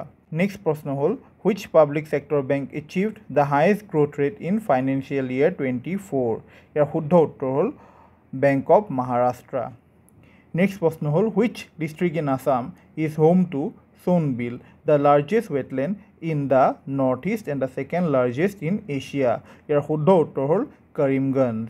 হু became the first Indian to venture into space as a tourist aboard Jeff Bezos' Blue Origin NS-25 mission? ইয়াৰ শুদ্ধ উত্তৰ হ'ল গোপী থোটাকুৰা। নেক্সট প্ৰশ্ন হ'ল where will the Women's World Cup take place in 2027 for the first time in South America? ইয়াৰ শুদ্ধ উত্তৰ হ'ল Brazil. During which period will Brazil hold the presidency of the G20? ইয়াৰ শুদ্ধ উত্তৰ হ'ল December 1, 2023 to November 30th, 2024. Next প্ৰশ্ন হ'ল what is the theme of the world hypertension day 2024? ইয়াৰ শুদ্ধ উত্তৰ হ'ল measure your pressure accurately, treat adequately and live happily. Next প্ৰশ্ন হ'ল which of the following is the capital of Indonesia? ইয়াৰ শুদ্ধ উত্তৰ হ'ল জাকাৰ্টা। নেক্সট প্ৰশ্ন হ'ল which country is home to Semeru volcano? ইয়াৰ শুদ্ধ উত্তৰ হ'ল ইণ্ডোনেছিয়া। আমি সকলোৱে গম পাওঁ যে আমাৰ ব্ৰহ্মপুত্ৰ ৰিভাৰখন অৰিজিনেট হৈছে চেমিয়ুংডাং গ্লেছিয়াৰৰ পৰা, আৰু চেমিয়ুংডাং গ্লেছিয়াৰৰ পৰা যেতিয়া ওলাই আহে টিবেটৰ থ্ৰু ফ্ল' কৰে, সেই অৱস্থাত নামটো হ'ল চাংপো বা ইয়াৰলুং চাংপো। আৰু তাৰপিছত যেতিয়া অৰুণাচল সোমাই তাক চিয়াং বা দিহাং বুলি কোৱা হয়। অসমত ব্ৰহ্মপুত্ৰ আৰু বাংলাদেশত যমুনা বুলি কোৱা হয় ওকে এতিয়া ইয়ালুং চাংপোৰ এই পাৰ্টটোক কোৱা হয় গ্ৰেট বেণ্ড বুলি চাইনাই কৈ আছে যে এই গ্ৰেট বেণ্ডত তেওঁলোকে এটা ডেম বনাব আৰু এই ডেমটোৰ ৰেছপেক্টতে আছুৱে কনচাৰ্ণ দেখুৱাইছে যে যদি চাইনাই এই ডেমটো বনায় তেনেহ'লে চাইনাৰ হাতত এটা পাৱাৰ আহি যাব যে চাইনাই বিচাৰিলে অৰুণাচল প্ৰদেশ আৰু অসমত ফ্লাডিং কৰিব পাৰিব ওকে কেনেকৈ চাইনাই এই ডেমটোৰ পৰা এক্সেছ ৱাটাৰ এৰি দিব আৰু এৰি দিয়াৰ লগে লগে আমাৰ অসমত আৰু অৰুণাচল প্ৰদেশত কি হ'ব ফ্লাডিং হৈ যাব ডেট মিনছ চাইনাই এই ডেমটো as a hydro' weapon use কৰা চান্সেছ আছে এতিয়া ফৰ এক্সাম্পল আমি চাওঁ অৰুণাচল প্ৰদেশত থকা সেই ৰঙা নদী ডেম প্ৰজেক্টটোৰ পৰা যেতিয়া ঘপককৈ এক্সেছ ৱাটাৰ এৰি দিয়া যায় তেনে অৱস্থাত সেই ৰঙা নদীৰ ডাউন ষ্ট্ৰীম বা ৰঙা নদীৰ আন এটা নাম পেনিয়ৰ ৰিভাৰৰ ডাউন ষ্ট্ৰীমত হেভি ফ্লাডিং হৈ যায় চিমিলাৰলি যেতিয়া ভূটানৰ কুৰিশ্বৰ ডেম প্ৰজেক্টৰ পৰা এক্সেছ ৱাটাৰ এৰি দিয়ে তেনে অৱস্থাত আমাৰ লোৱাৰ অসমত ফ্লাডিং হয় ওকে এইটো এটা মিণ্টৰ আৰ্টিকল তাত লেখা হৈ আছে যেতিয়া অসমত ফ্লাডিং হৈ আছিল আৰু তেনে অৱস্থাত যেতিয়া ভূটানৰ কুৰিশ্বৰ ডেমৰ পৰা এক্সেছ ৱাটাৰ এৰি দিছিল আমাৰ যোনটো ফ্লাডিঙৰ অৱস্থা আৰু বেছি চিভিয়াৰ হৈ গৈছিল আৰু বেছি ভয়াৱহ হৈ গৈছিল কাৰণ আমাৰ ৱাটাৰ লেভেলটো ৰাইজ কৰিছিল ওকে আৰু সেই এক্সেছ ৱাটাৰ এৰি দিয়াৰ বাবে আমাৰ 67,000 পিপল এক্ৰছ 17 ডিষ্ট্ৰিক্টছ ৱেৰ ইম্পেক্টেড চ' ইয়াৰ পৰা এইটো এভিডেণ্ট যে যদি এটা ডেমৰ পৰা ঘপককৈ এক্সেছ ৱাটাৰ এৰি দিয়ে তেনেহ'লে এটা ডাউন ষ্ট্ৰীম পাৰ্টত ফ্লাডিং হোৱাৰ চান্সেছ আছে ডেট মিনছ চাইনাই যদি বিচাৰে তেনে অৱস্থাত আমাৰ অৰুণাচল প্ৰদেশ আৰু অসমক ডুবাব পাৰিব যদিহে তেওঁলোকে সেই মেগা ডেম প্ৰজেক্টটো বনায় আৰু they decide to use that dam as a hydro' weapon okay ইয়াতে মই আৰু এটা ইনফৰ্মেশ্যন তোমালোকক দি থওঁ যে অৰুণাচল প্ৰদেশত আৰু এটা ডেম বনাব গৈ আছে সেই ডেমটো হৈ গ'ল Dibang dam after construction of this dam এই ডেমটো হৈ যাব ইণ্ডিয়াৰ লাৰ্জেষ্ট ডেম আৰু world's tallest concrete gravity dam that means ইয়াৰ কনষ্ট্ৰাকশ্যন এতিয়ালৈকে হোৱা নাই এইটো এটা প্ৰপ'জ ডেমহে যেতিয়া ইয়াৰ কনষ্ট্ৰাকশ্যন কমপ্লিট হৈ যাব তেতিয়া সি হৈ যাব ইণ্ডিয়াৰ লাৰ্জেষ্ট ডেম আৰু ৱৰ্ল্ডৰ টলেষ্ট কনক্ৰিট ডেম অ'কে চোৱা SSC MTSত এটা প্ৰশ্ন আহিছিল যে what is Brahmaputra river called in Arunachal Pradesh এতিয়া মই তোমালোকক অলৰেডি ক'লোঁ যে অৰুণাচল প্ৰদেশত আমাৰ ব্ৰহ্মপুত্ৰ ৰিভাৰক কি বুলি কোৱা হয় দিহাং বা চিয়াং বুলি কোৱা হয় অ'কে এই বস্তুটো মই তোমালোকক অলৰেডি এক্সপ্লেইন কৰিলোঁ যে আমাৰ ব্ৰহ্মপুত্ৰ ক'ৰ পৰা অৰিজিনেট হয় ছেময়ুংডাং গ্লেছিয়াৰ টিবেটত কোৱা হয় ইয়াৰলুং চাংপো তাৰপিছত অৰুণাচলত কোৱা হয় দিহাং অসমত সোমোৱাৰ লগে লগে হৈ যায় ব্ৰহ্মপুত্ৰ আৰু বাংলাদেশত হৈ যায় যমুনা অ'কে আৰু লগতে আৰু এটা ফেক্ট তোমালোকক কওঁ যে এই কুৰিচু ৰিভাৰ যোনখন হয় ভূটানৰ এই ৰিভাৰখন মানস ৰিভাৰৰ ট্ৰিবিউটৰী হয় আৰু এই মানস ৰিভাৰখন হৈ গ'ল ভূটানৰ লাৰ্জেষ্ট ৰিভাৰ আৰু ভূটানত এই মানস ৰিভাৰখনক ড্ৰেগমে থ্যু বুলি কোৱা হয় অ'কে প্ৰথমতে ছিংগাপুৰ এণ্ড হংকঙত এণ্ড দেন তাৰপাছত নেপালত আমাৰ MDH আৰু এভাৰেষ্ট মছলা বেন কৰা হৈছে কাৰণ MDH আৰু এভাৰেষ্ট মছলাত এটা কেমিকেল পাইছে সেই কেমিকেলটোৰ নাম হ'ল এথিলিন অক্সাইড আৰু এই এথিলিন অক্সাইডটো হ'ল এটা কাৰ্চিনোজেনিক কেমিকেল ডেট মিনছ এই কেমিকেলটোৱে কেঞ্চাৰ কৰিব পাৰে মানুহৰ অ'কে এতিয়া এক্সাম পইণ্ট অফ ভিউৰ পৰা আমি মনত ৰাখিম যে ইটিঅ' মানে হৈ গ'ল এথিলিন অক্সাইড যোনটো এটা কাৰ্চিনোজেনিক কেমিকেল হয় অ'কে এতিয়া after this Ben in Singapore and Hong Kong ইণ্ডিয়াই কিছুমান গাইডলাইনছ ৰেডি কৰিছে চ' ডেট যোনবোৰ স্পাইচেছ আমি এক্সপৰ্ট কৰিম বাহিৰলৈ স্পেচিয়েলি ছিংগাপুৰ আৰু হংকং সেইবোৰ স্পাইচেছ আমি ভালদৰে টেষ্ট কৰিহে আমি বাহিৰলৈ পঠাওঁ চ' ডেট তাতে কোনো ধৰণৰ ইটিঅ' কণ্টামিনেশ্যন নাথাকে কিন্তু এক্সামৰ বাবে আমাৰ মনত ৰাখিব লগা বস্তুটো হ'ল ইটিঅ'ৰ full form that is ethylene oxide okay যোৱা কেইবাদিন ধৰি নেপাল ইজ ইন নিউজ আৰু নেপালৰ প্ৰাইম মিনিষ্টাৰো নিউজত বহুত আছে চ' ইম্পৰ্টেণ্ট হয় আমাৰ বাবে যে নেপালৰ প্ৰাইম মিনিষ্টাৰ কোন হয়, নেপালৰ কেপিটেল, কাৰেঞ্চি ইত্যাদি আমি জানি থোৱাটো এক্সামৰ বাবে ভাল। অ'কে, চ' নেপালৰ প্ৰাইম মিনিষ্টাৰ হৈ গ'ল পুষ্পকমল দাহাল বা প্ৰচণ্ড। কেপিটেলৰ নাম হ'ল কাঠমাণ্ডু। নেপালৰ কাৰেঞ্চি হৈ গ'ল ৰুপি। আৰু নেপালে ইণ্টাৰনেশ্যনেল বৰ্ডাৰ শ্বেয়াৰ কৰে দুখন কাণ্ট্ৰিৰ লগত, এখন হৈ গ'ল ইণ্ডিয়া, আনখন হৈ গ'ল Tibet, that is China. Okay, এতিয়া নেপালে ভাৰতৰ কেইখন ষ্টেটৰ লগত বৰ্ডাৰ শ্বেয়াৰ কৰে? 5খন ষ্টেটৰ লগত, উত্তৰাখণ্ড, উত্তৰ প্ৰদেশ, বিহাৰ, ৱেষ্ট বেংগল আৰু ছিকিম। অ'কে, আৰু এটা ফেক্ট মই তোমালোকক কৈ থওঁ, নেপালৰ পৰাই নদী এখন বৈ আহে, যাক সেই নদীখনৰ নাম হ'ল কোচি ৰিভাৰ।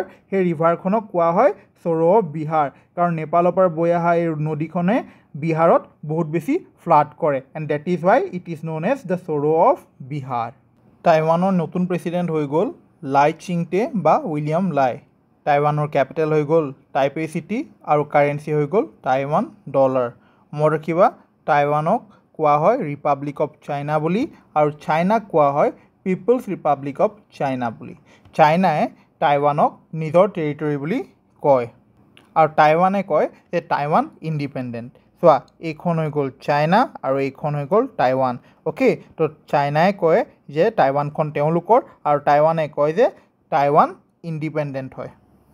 চোৱা, 6A2 এপৰ বিষয়ে মই অলৰেডি তোমালোকক পঢ়াই থৈছিলোঁ 22/3/2024 ভিডিঅ'টোত, কিন্তু যিহেতু 6A2 এপৰ বিষয়ে আকৌ নিউজত আহিছে, মই তোমালোকক এবাৰ ৰিভাইজ কৰি দিওঁ।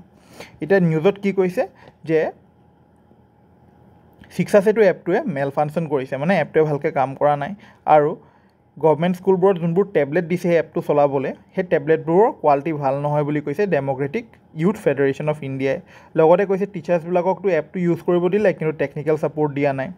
আৰু কৈছে যে সেই এপটো চলাবলৈ যোনবোৰ ডাটা চাৰ্জেছ লাগে বা ইণ্টাৰনেট পেক ভৰাবলৈ যোনটো পইচা লাগে বা সেই ফাণ্ডবিলাক গভৰ্ণমেণ্টে দিয়া নাই বুলি কৈছে। তো ইয়াৰ ৰিগাৰ্ডিং আমাৰ এডুকেশ্যন মিনিষ্টাৰ ৰণোজ পেগু ডাঙৰীয়াই এটা ক্লেৰিফিকেশ্যন দিছে যে 6A2 এপটোত কোনো ধৰণৰ ফল্ট তেওঁলোকে বিচাৰি পোৱা নাই। অলৰেডি টিচাৰ্ছ আৰু ষ্টুডেণ্টছবোৰে এটেণ্ডেঞ্চ দি আছে, আৰু লগতে সমগ্ৰ শিক্ষা অসমে এটা ক্লেৰিফিকেশ্যন দিছে যে টেবলেটৰ কোৱালিটিবোৰ ঠিকে হয়, কাৰণ এটা ভাল ব্ৰেণ্ডৰ টেবলেট দিছে, চেমচাং ব্ৰেণ্ডৰ টেবলেট দিছে। অ'কে, 22 তাৰিখে মই তোমালোকক কোৱাইছিলোঁ যে 6A2 এপটো ব্যৱহাৰ কৰা হ'ব for daily attendance of teachers and students. Okay, মানে এই ডেইলি এটেণ্ডেঞ্চবোৰ ট্ৰেক কৰাত ইউজ কৰিব 6A2 এপটো। লগতে লিভ এপ্লিকেশ্যন আৰু অন্য কিছুমান এডমিনিষ্ট্ৰেটিভ ফাংচনো এই 6A2 এপটোত কৰা হ'ব। অ'কে, মই এটা তোমালোকক প্ৰশ্নও দিছিলোঁ তেতিয়া যে which of the following statement is correct regarding 6A2 app. Option ই, app for tracking timely payment of salary. Salary পে'মেণ্টৰ কাৰণেতো এপটো ইউজ কৰা নহয়, ৰাইট? এইটো নহয়। নেক্সট অপশ্যন ক'লে app for submission of grievances by the teacher, এইটোও নহয়। অপশ্যন চি হ'ল app for tracking attendance of the teachers and students. এইটো হয়, 6A2 এপটো দি আমি ষ্টুডেণ্টছ আৰু টিচাৰ্ছবিলাকৰ এটেণ্ডেঞ্চ ট্ৰেক কৰিম, গতিকে চি হৈ গ'ল শুদ্ধ উত্তৰ। নিউজ পেপাৰত এটা আৰ্টিকেল আহিছিল যে ধুদৰ-আলিৰ এক্সপানশ্যন ৱৰ্ক বহুত লাহে লাহে হোৱাৰ বাবে তাৰ লোকেল মানুহখিনি বহুতে বেছি ডিছছেটিছফাইড হৈছে। অ'কে, এতিয়া এক্সাম পাৰ্চপেক্টিভৰ পৰা আমি জানিব লগা কথাকেইটা হ'ল যে ধুদৰ-আলি কোনে বনাইছিল? ধুদৰ-আলি বনাইছিল গদাধৰ সিংহই ইন দ্য ইয়েৰ 1687, আৰু ধুদৰ-আলি ষ্টাৰ্ট হয় গোলাঘাটৰ কমাৰ গাঁৱৰ পৰা আৰু শেষ হয়গৈ ডিব্ৰুগড়ৰ জয়পুৰত। ধুদৰ-আলিটো আমাৰ অসমৰ 4খন ডিষ্ট্ৰিক্ট কভাৰ কৰে। কি কি? গোলাঘাট, যোৰহাট, শিৱসাগৰ আৰু ডিব্ৰুগড়। এতিয়া ধুদৰ-আলিটো কিয় ধুদৰ-আলি বুলি কয়? কাৰণ আমাৰ আহোম ৰজা গদাধৰ সিংহই সেই ৰাস্তাটো বনাবলৈ কিছুমান ধুদ, মানে লেজি পিপল, অ'কে, এলেহুৱা মানুহক লগাইছিল সেই আলিটো বনাবলৈ। চ' সেই আলিটোৰ নাম হৈ গ'ল ধুদৰ-আলি। লগতে মনত ৰাখিবা, সেই ধুদৰ-আলিতে এখন ষ্ট'ন ব্ৰিজ আছে, সেই ব্ৰিজখনৰ নাম হ'ল Darika bridge. It is on the river Darika river.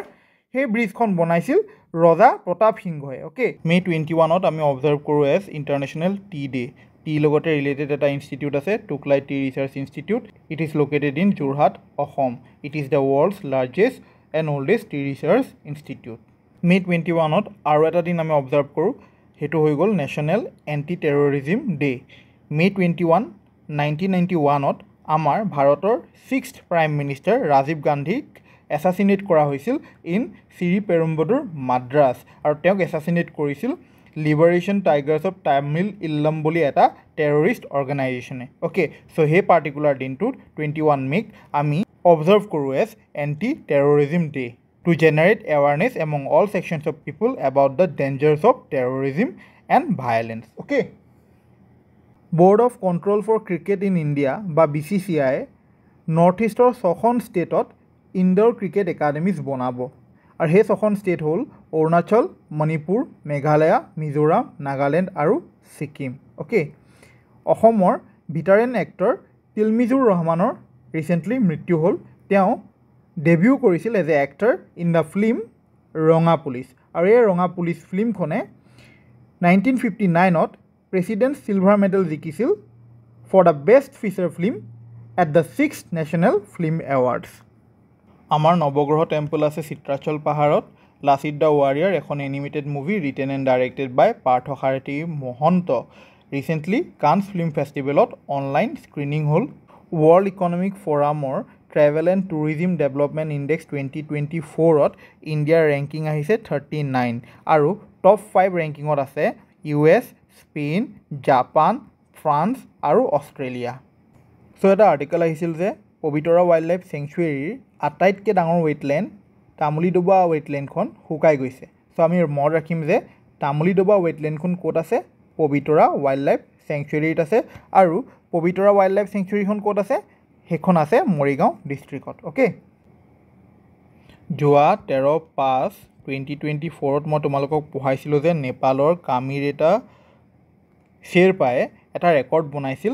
By climbing the mount Everest for the 29th time এতিয়া উইদিন 10 days তেওঁ নিজৰ এই ৰেকৰ্ড 29 টাইমছ যোনটো ক্লাইম্ব কৰা ৰেকৰ্ড তেওঁ নিজে ভাঙিলে and now he has climb the mount Everest for the 30th time okay so' মই লাষ্ট ক্লাছত তোমালোকক কামিৰিটা শ্বেৰপা মাউণ্ট এভাৰেষ্টৰ বিষয়ে গোটেইখিনি বস্তু ইন ডিটেইল পঢ়াই থৈছিলোঁ যে কোনজন ফাৰ্ষ্ট এচেণ্ডাৰ হয় কোনজন প্ৰথম ফিমেল এচেণ্ডাৰ হয় ইণ্ডিয়াৰ প্ৰথম কোনে মাউণ্ট এভাৰেষ্ট ক্লাইম্ব কৰিছিল অসমৰ কোনে প্ৰথম মাউণ্ট এভাৰেষ্ট ক্লাইম্ব কৰিছিল তোমালোকে এবাৰ 13 তাৰিখৰ ভিডিঅ'টো চাই ল'বা আজি পঢ়োৱা টপিক কেইটাৰ ওপৰত বেছ কৰি মই তোমালোকক এই MCQ কেইটা দিছোঁ তোমালোকে কৰিবা প্ৰথমতে আমি কৰিম লাষ্ট ভিডিঅ'ত তোমালোকক কৰিব দিয়া MCQ কেইটাৰ শুদ্ধ উত্তৰ প্ৰথম প্ৰশ্ন হ'ল where will be the Dibang Dam which is planned to be India's largest dam and the world's tallest concrete gravity dam located ইয়াৰ শুদ্ধ উত্তৰ হ'ল option C Arunachal Pradesh next প্ৰশ্ন হ'ল who is the current prime minister of Nepal ইয়াৰ শুদ্ধ উত্তৰ হ'ল option C Pushpa Kamal Dahal next প্ৰশ্ন হ'ল what is the purpose of Shiksha Setu app ইয়াৰ শুদ্ধ উত্তৰ হ'ল option A to track daily attendance of teachers and students আৰু এতিয়া লগতে ইয়াতে leave application text book order ইত্যাদিও কৰিব পাৰে অ'কে এই শিক্ষা সেতু এপটোত অ'কে নেক্সট প্ৰশ্ন হ'ল who constructed the Dhodar Ali road in Assam ইয়াৰ শুদ্ধ উত্তৰ হ'ল option A Ahom king Gadadhar Singha next প্ৰশ্ন হ'ল where is the Tocklai tea research institute located ইয়াৰ শুদ্ধ উত্তৰ হ'ল option C Jorhat Assam next প্ৰশ্ন হ'ল in which film did late Tilmizur Rahman make his debut as a film actor ইয়াৰ শুদ্ধ উত্তৰ হ'ল অপশ্যন এ ৰঙা পুলিচ নেক্সট প্ৰশ্ন হ'ল which film was showcased at Cannes for the global audience portraying the story of Lachit Borphukan ইয়াৰ শুদ্ধ উত্তৰ হ'ল অপশ্যন চি ইয়াৰ শুদ্ধ উত্তৰ হ'ল option B Lachit the warrior next প্ৰশ্ন হ'ল what is India's rank on the world economic forum's travel and tourism development index 2024 ইয়াৰ শুদ্ধ উত্তৰ হ'ল অপশ্যন বি 39th নেক্সট প্ৰশ্ন হ'ল Tamuldubi wetland is located within ইয়াৰ শুদ্ধ অপশ্যন হ'ল option D Pobitora wild life sanctuary last প্ৰশ্ন হ'ল in which district is the Pobitora wild life sanctuary located ইয়াৰ শুদ্ধ উত্তৰ হ'ল option C Morigaon Bahari Satra Barpeta district was recently in news because it was under the threat of erosion এতিয়া Bahari Satra was set up by the new Vaishnavite saint Harideva and it is also' considered as Adi Satra মানে এই বাহাৰী সত্ৰক বহুত লোকে প্ৰথম সত্ৰ হিচাপে কনচিডাৰ কৰে কিন্তু আমি যদি টেক্সট বুকবিলাক চাওঁ টেক্সট বুকত লেখা হৈ আছে the first satra was open by Shankardev in 1494 in Bardowa and Bardowa was the birth place of Shankardev okay so' পৰীক্ষাত আহিব পাৰে যে বাহাৰী সত্ৰৰ কোনখন ডিষ্ট্ৰিক্টত আছে তেনেহ'লে আমি এতিয়া গম পাওঁ পাহাৰী সত্ৰ আছে বৰপেটা ডিষ্ট্ৰিক্টত ওকে আৰু আমি এইটোও গম পালোঁ যে আমাৰ প্ৰথম সত্ৰ ক'ত বনোৱা হৈছিল বৰদোৱাত বনোৱা হৈছিল কোনে বনাইছিল শংকৰদেৱে বনাইছিল ইন দ্য ইয়াৰ 1494 ওকে আমাৰ নৰ্থ ইষ্টৰ প্ৰথমটো এয়াৰপৰ্ট লোকপ্ৰিয় গোপীনাথ বৰদলৈ ইণ্টাৰনেশ্যনেল এয়াৰপৰ্ট এই এয়াৰপৰ্টটোত প্ৰথমবাৰৰ বাবে এখন মেগাজিন লঞ্চ কৰিছে তেওঁলোকৰ প্ৰথমখন মেগাজিন সেই মেগাজিনখনৰ নাম হ'ল LGBIA অৰ্থাৎ Lokopriya Gopinath Bordoloi international airport chronicle বুলি ওকে লগতে আমি চাই লওঁ যে আমাৰ ভাৰতৰ প্ৰথমটো এয়াৰপৰ্ট ক'ত বনাইছিল আমাৰ ভাৰতৰ প্ৰথমটো এয়াৰপৰ্ট বনাইছিল মুম্বাইত আৰু সেই এয়াৰপৰ্টটোৰ নাম আছিল জুহু এৰ'ড্ৰম ওকে আৰু বনাইছিল ইন দ্য ইয়াৰ 1928 ডিব্ৰুগড়ৰ বেদব্ৰত ভৰালীয়ে ইণ্টাৰনেশ্যনেল ৱেইটলিফটিং ফেডাৰেশ্যন ইউথ ৱৰ্ল্ড ৱেইটলিফটিং চেম্পিয়নশ্বিপত 73 kg ইউথ কেটেগৰীত গোল্ড মেডেল জিকি এটা হিষ্ট্ৰী ক্ৰিয়েট কৰিলে ওকে আৰু এই চেম্পিয়নশ্বিপটো ক'ত হৈ আছে লিমা পেৰুত হৈ আছে এইখন হৈ গ'ল সাউথ আমেৰিকান কণ্টিনেণ্ট আৰু এইখন হৈ গ'ল পেৰু ওকে তো পেৰু আছে সাউথ আমেৰিকাত আৰু পেৰুৰ কেপিটেল হৈ গ'ল লিমা আৰু পেৰুৰ কাৰেঞ্চি হৈ গ'ল সোল আমি মনত ৰাখিম বেদব্ৰত ভৰালী কি জিকিছে গোল্ড মেডেল জিকিছে 73 kg ইউথ কেটেগৰীত কিহত ৱৰ্ল্ড ৱেইটলিফটিং চেম্পিয়নশ্বিপ এতিয়া আমি চাম about Cannes film festival okay Cannes film ফেষ্টিভেলৰ অফিচিয়েল নামটো হ'ল ফেষ্টিভেল ডি কান্স আৰু এইটো ৱৰ্ল্ডৰ one of the most popular film festival okay ক'ত পাতে এভৰি ইয়েৰ পাতে ইন কান্স ফ্ৰান্স ওকে এতিয়া আমি চাই লওঁ ইণ্ডিয়াৰ কোনে কোনে এইবাৰৰ কান্স ফেষ্টিভেলত এৱাৰ্ড পাইছে ওকে প্ৰথমবাৰৰ বাবে ভাৰতৰ কোনোবা এজন ডাইৰেক্টৰে গ্ৰেণ্ড প্ৰিক্স এৱাৰ্ডটো পাইছে আৰু এইটো হৈ গ'ল second highest award of the festival প্ৰথম যোনটো চবতকৈ হায়েষ্ট এৱাৰ্ড হ'ল সেইটো হ'ল পালমেডৰ ওকে এতিয়া প্ৰথমবাৰ যোনে এৱাৰ্ডটো পাইছে তেওঁ হৈ গ'ল director Payal Kapadia for her film all we imagine as light তাৰপিছত প্ৰথমবাৰৰ বাবে কোনোবা এজন ভাৰতীয়ই বেষ্ট এক্ট্ৰেছ এৱাৰ্ড পাইছে for the movie shameless in the Un Certain Regard category আৰু তেওঁ হ'ল অনুসূয়া সেনগুপ্তা ভাৰতৰ Santosh Sivan who is a Indian cinematographer and a film director তেওঁ পালে পিয়েৰ এঞ্জিনিয়াৰ্ছ ট্ৰিবিউট এৱাৰ্ড আৰু he is the first Asian to win this award okay আৰু কৰ্ণাটকাৰ এজন film maker Chidananda S নায়কে পালে first prize in the last cine section for his 15-minute short film sunflowers were the first to know' okay আৰু পালমডৰ যোনটো Cannes film ফেষ্টিভেলৰ highest award হয় কোনে পালে ফিল্ম আনোৰাই পালে আৰু সেই ফিল্মখন ডাইৰেক্ট কৰিছে চিন বেকাৰে okay recently it has been in news that Udonga montana বা bamboo seed bug has been infesting at least 7 districts of the state okay তো এই উদংগা মণ্টানা এই পোকটোৱে বা এই বেম্ব'চিড বাগটোৱে কৰে কি কৰে বেম্ব'ৰ যোনবিলাক চিড থাকে ন তাৰ ডেভেলপমেণ্টবিলাকত ইম্পেক্ট কৰে বা তাৰ ডেভেলপমেণ্টটো ৰখাই দিয়ে অ'কে জেনেৰেলি দেখা গৈছে উদংগা মণ্টানা এই পোকটোৱে হিউমেনছক হাৰ্ম নকৰে এনিমেলছক হাৰ্ম নকৰে বেলেগ প্লেণ্টছক হাৰ্ম নকৰে অকল বাম্বো প্লেণ্টকহে হাৰ্ম কৰে তাকো স্পেচিফিকেলি বাম্বো চিডছবিলাকৰ ডেভেলপমেণ্টবিলাক ইম্পেয়াৰ কৰে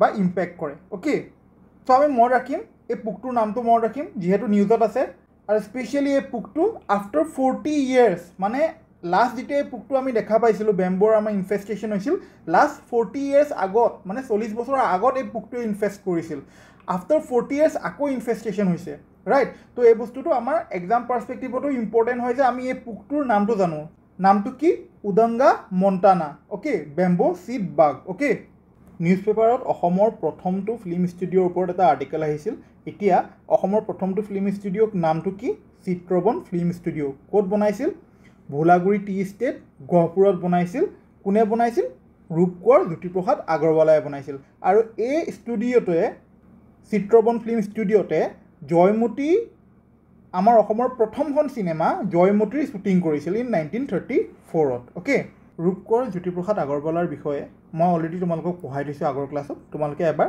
আগৰ ক্লাছবোৰ চাবা এইবাৰৰ IPL 2024 কলকাতা নাইট ৰাইডাৰ্ছে জিকিলে ছানৰাইজাৰ্ছ হায়দৰাবাদক হৰাই পেলাই এইটো কলকাতা নাইট ৰাইডাৰ্ছৰ তৃতীয়টো IPL টাইটেল ওকে এইবাৰৰ IPL 2024ত orange cap that is highest runs কৰিলে বিৰাট কোহলি 741 ৰানছ এইটো নালাগে আমাক কোনে কিমান ৰান কৰিছে আমাৰ এইটো মই ৰাখিম যে অৰেঞ্জ কেপ পালে বিৰাট কোহলিয়ে আৰু পাৰ্পল কেপ পটেলে পালে উইথ most wickets 24টা উইকেটছ লৈছে পটেল চ' মই ইয়াত দি থৈছোঁ অৰেঞ্জ কেপ কোনে পালে বিৰাট কোহলিয়ে পালে আৰু পাৰ্পল কেপ পালে হৰ্ষল পটেলে আৰু most valuable player okay most valuable player হৈ গ'ল এইবাৰ IPL 2024ৰ সুনীল নাৰায়ণ okay আৰু ফেয়াৰ প্লে এৱাৰ্ড পালে Sunrisers হায়দৰাবাদে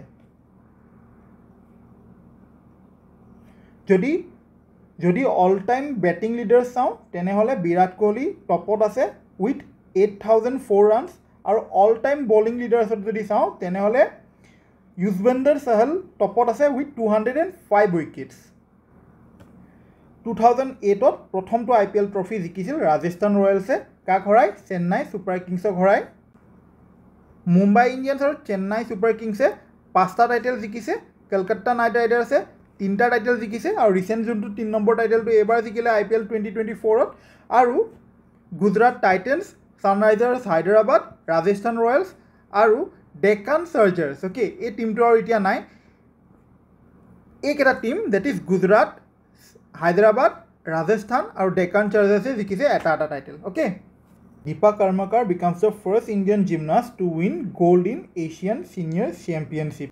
Assam Rodali Borua wins bronze medal in women's 73 kg category at Asian Taekwondo Championship. Okay, আমি মনত ৰাখিম Asian Taekwondo Championshipত অসমৰ ৰোডালী বৰুৱাই কি মেডেল জিকে ব্ৰঞ্জ মেডেল জিকে অ'কে চেণ্ট্ৰেল গভৰ্ণমেণ্টে DRDO that is Defense Research and Development Organizationৰ যোনজন চিফ হয় তেওঁৰ টেনিয়ৰটো বঢ়াই দিলে গতিকে আমাৰ এক্সামৰ বাবে ইম্পৰ্টেণ্ট হৈ পৰে DRDOৰ চিফজনৰ নাম আৰু তেওঁৰ নামটো হ'ল সমীৰ ভি কামত চোৱা APSCত আজিকালি ৱাইল্ড লাইফ চেংচুৱেৰী বিল ইত্যাদিৰ ওপৰত প্ৰশ্ন আহে গতিকে আমি যদি নিউজ পেপাৰত কিবা বিলৰ নাম আহে তাৰ লোকেশ্যন ইত্যাদি আমি চাই থ'ব লাগে অ'কে এতিয়া নিউজত আছিল যে high court registers PIL on Borsola Beel developments okay এতিয়া কি হৈছে বৰচলা বিলখনত এনক্ৰচমেণ্ট হৈছে ডিফাৰেণ্ট ডেভেলপমেণ্টেল প্ৰজেক্টছ বনাইছে গতিকে তাৰ ৰিলেটেড কিছুমান ইছ্যুজ ৰাইজ হৈছে অ'কে গতিকে আমি ইমান ডেফটত নাচাওঁ যে কি প্ৰব্লেম হৈছে আমি এইটো চাম যে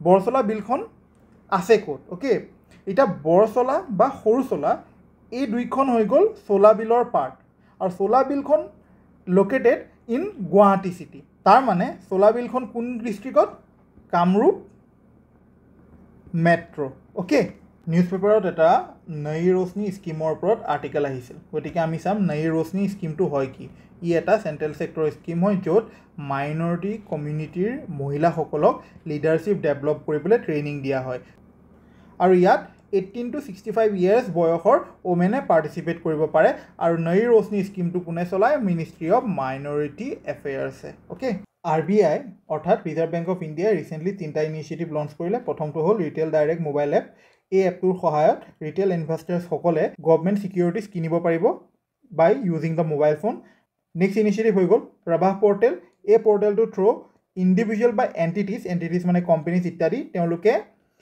বিভিন্ন ৰেগুলেটৰী এপ্ৰুভেলৰ বাবে অনলাইন এপ্লাই কৰিব পাৰিব আৰু 3 নম্বৰ ইনিচিয়েটিভটো হৈ গ'ল এটা ফিনটেক ৰিপজিটৰী এইটো এটা ডাটা ৰিপজিটৰী হ'ব for Indian fintech firms Vivekananda rock memorial recently নিউজত আছিল অ'কে কিয় আছিল কাৰণ আমাৰ প্ৰাইম মিনিষ্টাৰ মোদীয়ে বিবেকানন্দ ৰক মেমৰিয়েলত মেডিটেশ্যন কৰিছিল এতিয়া আমাৰ এক্সামৰ পৰা ইম্পৰ্টেণ্ট হৈ যায় যে বিবেকানন্দ ৰক মেমৰিয়েল আছে ক'ত কন্যাকুমাৰী তামিলনাডুত আছে and this Vivekananda Rock Memorial is surrounded by the Lakshadweep Sea okay আমি মনত ৰাখিম বিবেকানন্দ ৰক মেমৰিয়েল ক'ত আছে কন্যাকুমাৰী তামিলনাডুত আছে okay ভাৰতৰ প্ৰথমটো ইলেক্ট্ৰিক ভেহিকল ইণ্ডেক্স কোনে উলিয়াইছে national stock exchange indices limited ই এটা subsidiary of national stock exchange okay আৰু এই নেশ্যনেল ষ্টক এক্সচেঞ্জ ইণ্ডাইচেছ লিমিটেডে উলিয়াইছে EV অৰ্থাৎ electric vehicle and the new age automotive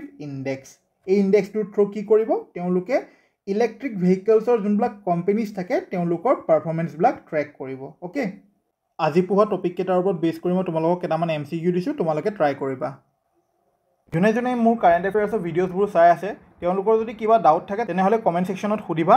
আজিৰ ভিডিঅ'টো মই ইয়াতে শেষ কৰিলোঁ। তোমালোকে গম পোৱা এই PDF টো তোমালোকে APSC ৰাইজ টেলিগ্ৰাম চেনেলটোৰ পৰা ডাউনলোড কৰিব পাৰিবা। চেনেলটোৰ লিংক মই ডেছক্ৰিপশ্যন আৰু কমেণ্ট ছেকশ্যনত দি থ'ম।